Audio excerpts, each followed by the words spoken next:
Random House Audio presents I Live in the Future, and Here's How It Works by Nick Bilton. Read for you by Mike Chamberlain. Introduction. Cancel my subscription. As you will see, I eat my own dog food. I used to love reading print newspapers. In 2004, when I started working at the New York Times, I was excited beyond words to discover that much of the Sunday Times was printed ahead of time, and a stack of those early-run papers arrived at the Times building every Saturday. Not only did I work at one of the most respected newspapers in the world, but along with a paycheck, I also got the magazine, the Week in Review, the Metro section, the Sunday Business, several hours before the rest of the world. A new favorite ritual took root. I'd head to the office early every Saturday afternoon, and when the first delivery trucks arrived, I'd grab a few smudged copies and run home to immerse myself in tomorrow's newspaper. Before long, friends began calling me to ask for advance copies of the real estate section or the Sunday magazine.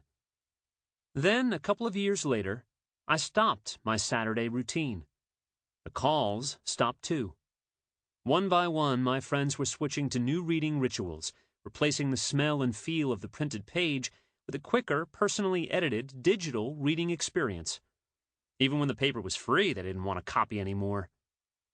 The same thing was happening to me. I had started reading newspapers in high school and for years had stumbled every morning to the doorstep, blurry-eyed and half asleep, to fetch the morning paper. But now I was checking the headlines in the morning on my computer, reading articles on my mobile phone on the way to the office, and surfing news sites all day long. Aided by social networks such as Facebook and Twitter that helped pull together the best content at a vastly quicker pace, I can now see news more quickly online. I also had a much easier and more succinct way to share the articles I found interesting while adding my own commentary, helping to cull the best morsels of content for my friends, family, and coworkers. In retrospect, I was going through a personal, digital metamorphosis, something many of you will experience if you haven't already. For some, it will happen over time as you move one paper task after another to the computer, phone, or digital reader. For others, it will happen quickly with the purchase of a fancy new phone or new reader that suddenly opens up a whole new world of electronic possibilities. In my case, unread newspapers at home began to climb to furniture-sized proportions by the front door, with the bottom layer turning a sickening shade of khaki yellow.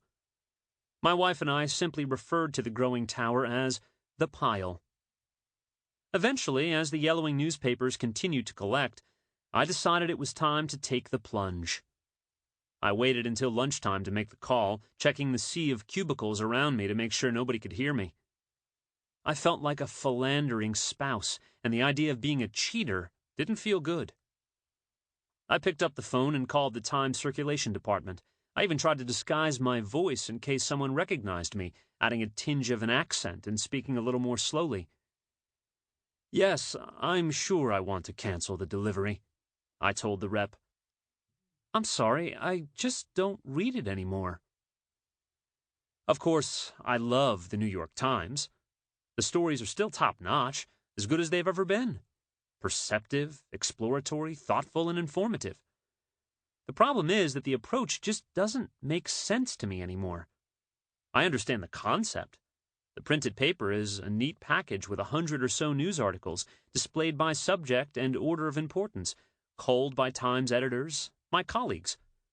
Top stories are here, business articles are there, sports is in the back of the business section on most weekdays. But that's the problem. It's only a collection of what editors think is appropriate, and it doesn't swirl in my preferences, my likes and dislikes. It's just not designed for me. More important, by the time those carefully chosen words on paper arrive at my house, printed permanently on the page and selected for a vast audience of readers, a lot of the content isn't current. A few years passed while I contentedly consumed the news in my own way. I continued to do my work at the New York Times research labs, helping the old gray lady find her place in mobile phones, on the computer screen, and in video, and my workplace infidelity remained my own private business. Then, in spring 2009, I appeared on a roster of speakers for the geeky O'Reilly Emerging Technology Conference in San Jose, California, aimed at cutting-edge technology developers. A Wired magazine reporter attending the conference asked for an interview. Like a good corporate citizen, I checked with the Times public relations folks to make sure the interview was okay. Once they gave the go-ahead, I sat down with reporter Ryan Singal. For over an hour, I showed Singal some of the prototypes from the Times research labs, such as the inner workings of our digital living room, where content can move seamlessly from my computer to a phone and back to a big-screen television. I showed him how videos on my computer of cookbook author and minimalist columnist Mark Bittman whipping up a dish can appear instantly on my television, while the recipe pops up on my phone. Every device could be connected to the others, and the stories I read on the computer could be illustrated with maps or video interviews on the TV, computer, or phone. Someday, I explained, sensors in the couch might alert the television or the computer to turn to my favorite shows or sites, or sensors in my phone might detect when I'm in the car and prompt information to be read aloud instead of displayed. For those who still want to read on paper, newspaper boxes might print out a personalized version, with customized advertising and even the ability to notify a nearby Starbucks that I was headed in for coffee. I talked excitedly about some of our prototype mobile applications in which the news could change on the basis of various scenarios. Imagine walking down a city block at lunchtime while reading the Times on a smartphone. Since the phone knows it's lunchtime, articles related to food and local restaurants could appear. I showed him prototypes and concepts of flexible displays in which a bendable screen is constantly updating the news and can be folded away like a piece of paper.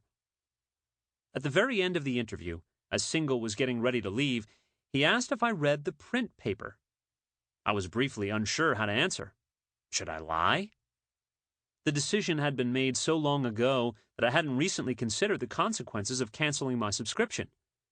But it was now 2009, the age of netbooks, iPhones, and Kindles. I decided to be honest. I told him I mostly enjoyed reading the New York Times on my computer, mobile phone, and e-reader. A few hours later, I gave my presentation, chatted with a few interested attendees, and went back to my hotel room to discover my email inbox crammed with messages. Some friends and coworkers in the newsroom were congratulatory. "Hey, Nick, great article on Wired.com," they wrote. "It's really great to see the NY Times get so much digital credit." But others, from coworkers on the business side of the company, had an ominous tone. "Holy shit. People here are pissed." "The grown-ups are talking," one said simply.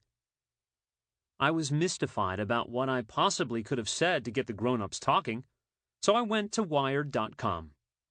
Under the headline, "Times Techie Envisions the Future of News," with a nerdy picture of me smiling with my laptop, ran this: Nick Bilton, an editor in the New York Times Research and Development Lab, doesn't think much of newspapers. In fact, he doesn't even get the Sunday paper delivered to his house. Thankfully for Bilton and his employer, he's bullish on news. Continuing, Singal added, referring to my feeling about paper, not about the Times, "It's just the paper he hates." After this opener, Singal gave a concise and overwhelmingly positive overview of the work I showed him from our lab. The article was supportive of our work and should have been great coverage for a company aiming to show its shareholders that it is truly a forward-thinking digital organization.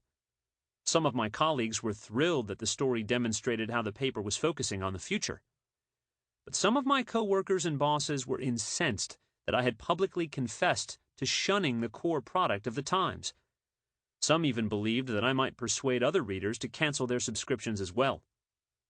When I returned to the New York office the next day, I was immediately informed that I shouldn't be telling the world that I don't read the print version. To quell some of the trauma, I apologized for my remarks. In all honesty, however, I was completely confused. Clearly, I wasn't the only person who had stopped reading the print edition. In fact, what has happened nationwide in the last few years is truly shocking. In 2008, paid newspaper circulation in the United States fell to 49.1 million, the lowest number since the late 1960s and well below the peak of 60 million reached in the 1990s, when the Internet was just starting to come into its own. The Times. Sample complete. Ready to continue?